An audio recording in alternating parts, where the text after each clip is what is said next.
Okay, good morning. Today is the 25th of Shevat, February 4th. I'm going to give a quick recap of yesterday's Tanya. This is, of course, on Shabbos Mevorchim. And it was the entire chapter 24 of Tanya. As you can hear, my voice is not really there. So I'm going to keep today pretty brief, as it hurts to talk, but I have my tea thanks to my son Shalom. I said a blessing already, so l'chaim. Charlie, you with me? Adam, can you hear me? Entire chapter 24 was really explaining how when a person does an Avera, it pulls a person away from Hashem, it separates a person from Hashem. Although there's really no way for you to ever become separate from Hashem. So go figure that.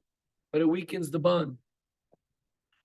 And then it continues and it talks about how only because of foolishness and because of the lack of realization that it weakens the bond between you and Hashem, would a person ever do something to violate and endanger the connection to Hashem. So it stresses that only because of the spirit of foolishness and stupidity would a person do an Avera.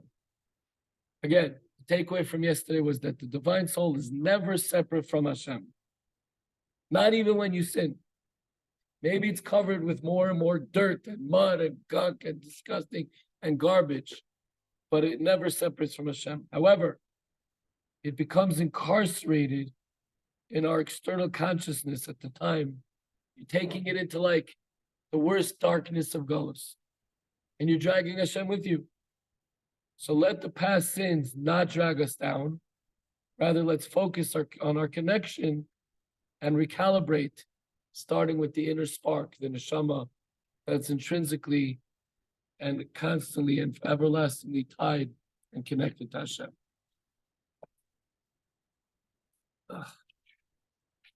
Today, having previously shown how the belief in Hashem's oneness is at the center of all observance of Torah and mitzvahs, we want to connect to Hashem through doing a mitzvah. We connect to God's unity through learning Torah. And that desire to retain the bond lies at the essence of one's soul, no matter how many sins a person may have done. One is indeed in full control and has the power to overcome the foolishness of the evil inclination and be victorious over it, serving Hashem with love and awe. Indeed, as the Tanya begins, the entire book begins with, this thing is very near to you. It's easy to do. We just have to figure out the right techniques, and we just have to do it. I woke up Shalom this morning and he didn't want to get out of bed. He just had to do it, and it happened. It did. Nobody wants. Sometimes you want to sleep in on a Sunday morning.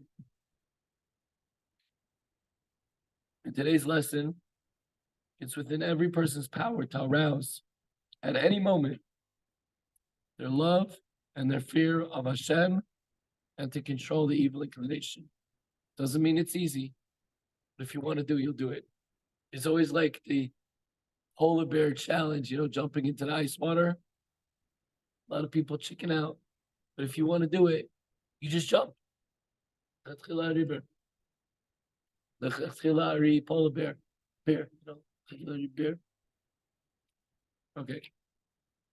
I'm just going to jump to the takeaway. I encourage everybody to go to page 114. Oh, how come that linked out? Parshas Mishpatim and Chayenu, page 114, to learn chapter 25. Unfortunately, my voice is not allowing me to give the shir today. I could, but it hurts.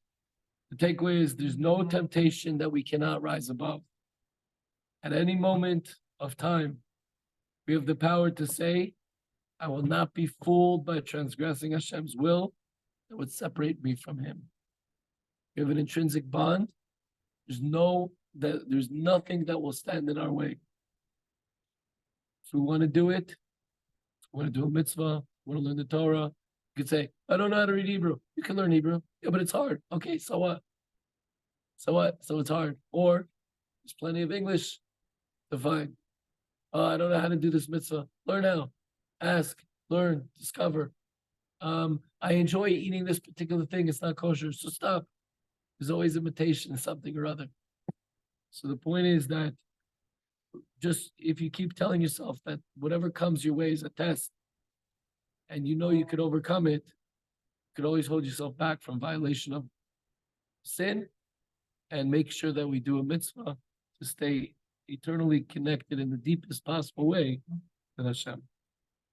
I'm going to stop here. Tanya is amazing, insightful, and obviously important to every average person as we go through our daily struggle. And today I'm struggling with my voice a little bit, so you'll have to forgive me. Chaim Levracha. Everybody have a wonderful week. Thank you. I hope I have more voice tomorrow.